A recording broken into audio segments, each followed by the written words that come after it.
Are you ready for your most elevated year yet? It's 2025. It is not meant to be a year of buying a bunch of things that aren't really working for you. This is going to be the year of dressing elevated without sacrificing what it means to truly be you.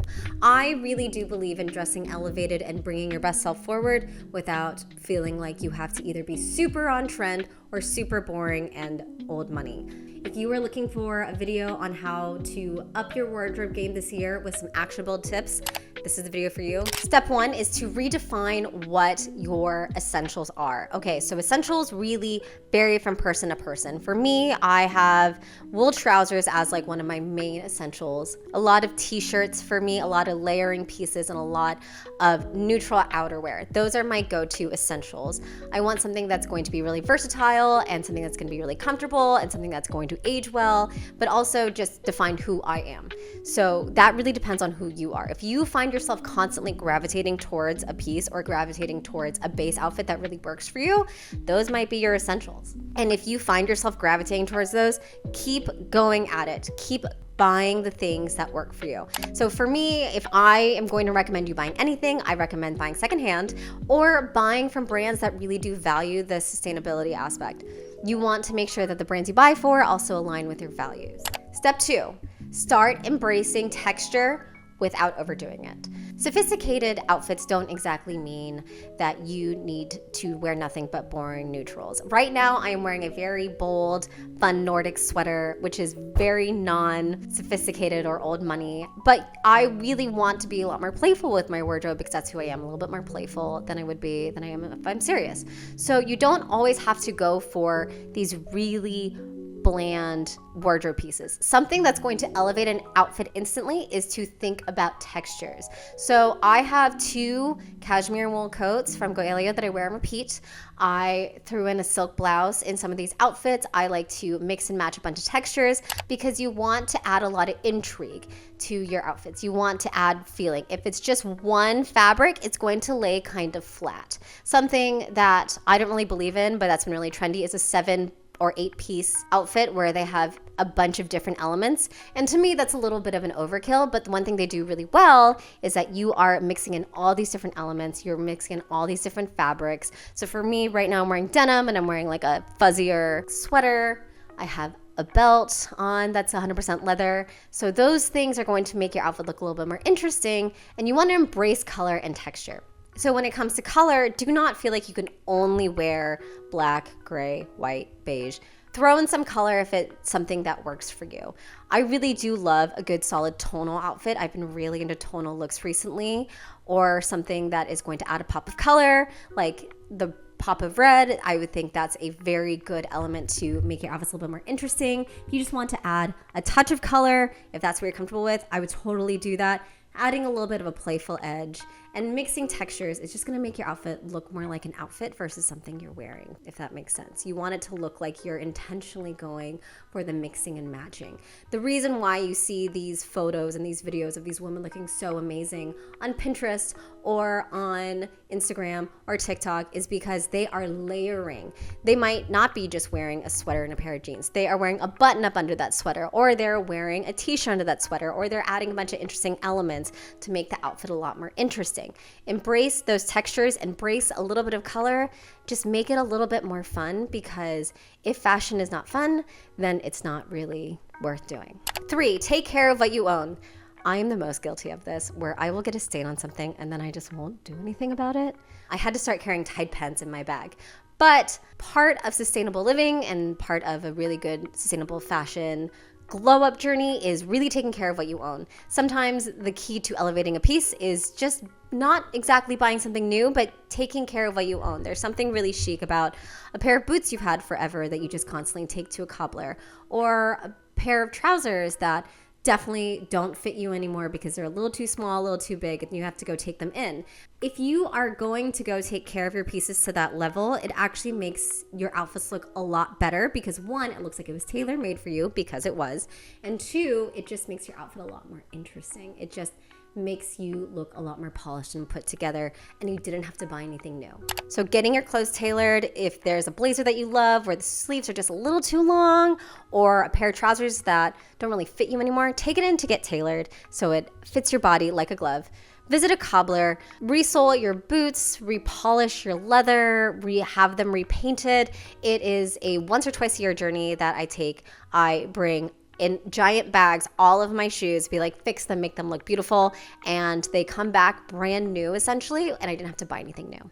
And then remove stains and pilling. Invest in a fabric shaver or even a razor and take the stain items to dry cleaners, or even just carry around a Tide pen. As a woman who loves to wear white but also really loves a good cup of coffee, I am so guilty of staining so many pieces of clothing. Having a Tide pen on hand, it's a really small thing that weighs virtually nothing that I just carry around with me all the time because I need it, and it has been a huge value add.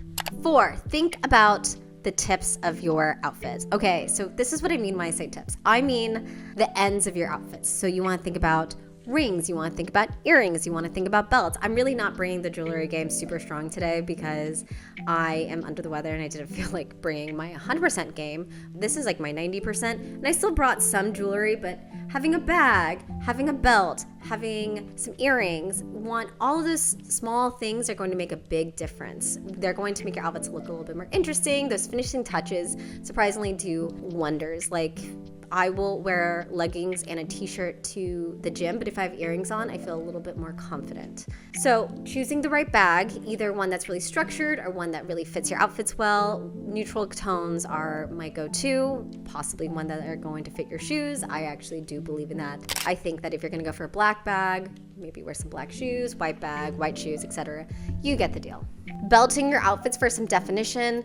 Belts add a really defined silhouette. They make you look intentional, wearing something that's really classic or something that's really bland. If you add a belt to it to cinch in that waist, it's one, adding an element of intrigue, and two, it's just going to make your waist look that much more snatched, and you're gonna look way better and feel a lot more confident in your clothes if you feel like you look better. And then jewelry. Jewelry doesn't have to be an over-the-top thing. I tend to wear these earrings pretty much every single day. I think I bought them for like $50, and the return on investment there is very, very strong. 5, shop sustainably and intentionally. Elevating your wardrobe doesn't exactly mean buying a bunch of things. I feel like as someone who wants to work with more brands, this is like the worst move I could pull. However, you want to shop with intention. You want to buy things that really are intentional with your wardrobe. You want them to last for years to come. So for me, that means buying things that are made of natural fibers, but also things that are vintage. I am a huge vintage girly. So when I go shopping, I go for natural fibers, cotton, silk, wool. They last longer and they also feel amazing, especially if you have something breathable. You're going to feel a lot better in clothes where you're not sweating a lot. If you're wearing a bunch of plastic, you're not going to be feeling that great.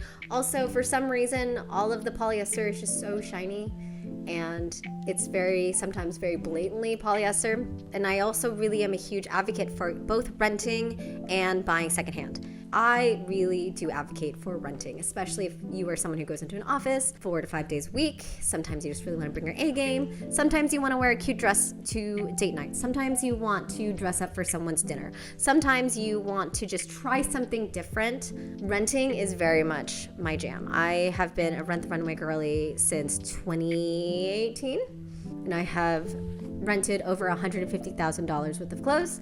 That's very genuinely not an exaggeration. You can actually check your metrics, and it has saved me a lot of money, but also saved me a lot of closet space. So as I was experimenting, I rent things. Like even right now, this sweater, this is a rental, and I'm a huge fan of it. I'm actually going to start looking more into Nordic sweaters because I think this is very much my jam now. Secondhand shopping is a fantastic way to go. Sometimes when you go vintage shopping or when you go thrifting, people do not realize what they have gotten rid of. And you don't always want to buy something new, especially for me, who is on a budget this year and every year of my life. Buying secondhand is a good way to fulfill that need. Remember the cost per wear. It's better to spend $100 on an item you're going to wear 50 times versus buying something for $20 and wearing it twice. Before I wrap it up, there's some additional tips I'd love to add. If you have something that you feel like is almost there, it's time to commit to the thing that is there. For me, I spent so long trying to find the perfect pair of trousers. It took me so long to find 2 pairs that I love, and I settled in so many ways. I'm like, oh, it's almost there. And I just kind of settled. So and I settled for the Aritzia Effortless pants, which I love. They're still great, especially as a super commuter, as someone who has to travel for work. They're fantastic. However, sometimes I just want the wool. Sometimes I just want to feel elevated. And committing to actually buying the pair of wool trousers actually was more fulfilling to me, and I actually ended up buying less when it came to finding the thing. So if you are finding that you are constantly wanting something and it's like almost there, I think it might be time to save up and commit to it. I did have to save up for my pair of wool trousers at the time because I also was moving, and super worth it. If you find that you are wearing the same thing over and over again and it could be elevated, it might be time to elevate it.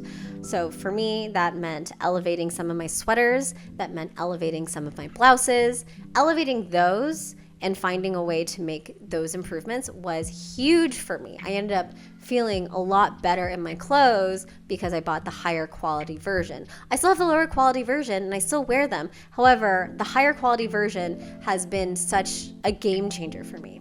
Your 2025 glow up does not mean the same thing for everyone.